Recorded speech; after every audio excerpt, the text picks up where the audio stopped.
কর্মী আছে।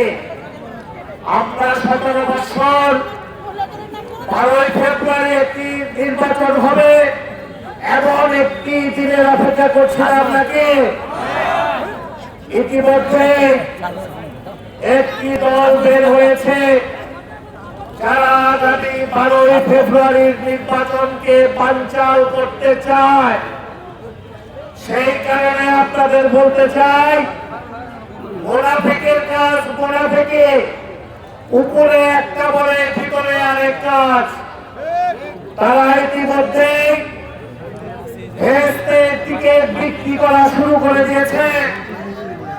ইতিমধ্যে তারা ধর্মের আলো জ্বালবে বলে, কোরআনের আলো জ্বালবে বলে খুলনায় নন্দীবাবুকে, কৃষ্ণ নন্দীকে মনোনয়ন দিয়েছে। আমি বলতে চাই, এটি কোন ধর্মের কথা? একটি হিন্দু ধর্ম দিয়ে মুসলমানের ঘরে কোরআনের আলো জ্বালবে। মোনাফিকদের থেকে সাবধান থাকবেন।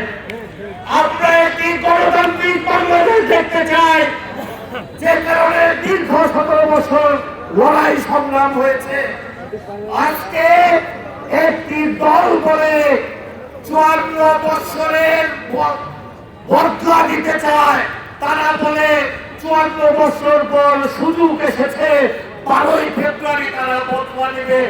আজকে এই বিজয়ের মঞ্চ থেকে আপনাদের বলে দিতে চাই, 71 সালে শত শত হাজার হাজার বাবুলে ইজ্জতের বিনিময়ে, লক্ষ শহীদের বিনিময়ে একটি লাল সূত্র অর্জন করেছে শহীদ জিয়াউর রহমানের নেতৃত্বে। সৈনিকেরা জীবিত থাকতে 54 বছরের বদলা নেওয়ার সুযোগ চায়। আজকে এই বিজয়ের শপথ হবে 12 ফেব্রুয়ারি নির্বাচনের দিন। ভোট গণনা পর্যন্ত আপনাদের ভোট কেন্দ্র পাহারা দিয়ে সুষ্ঠুভাবে নির্বাচন করতে হবে।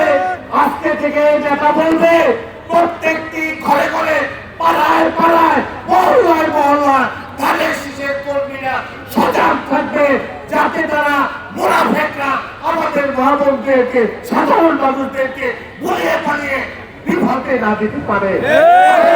স্বাধীন বাংলাদেশ ঘোষণা দিয়েছি, আমরা পাকিস্তান ভারতের দাসত্ব চাই না।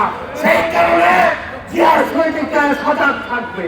আমি আর কথা না বাড়িয়ে, যারা বিভিন্ন জায়গা থেকে আজকের এই বিজয় র্যালিতে নেতার কথা শোনার জন্য এখানে সমবেত হয়েছে, আপনাদের সারা পৃথিবীর পক্ষ থেকে আন্তরিক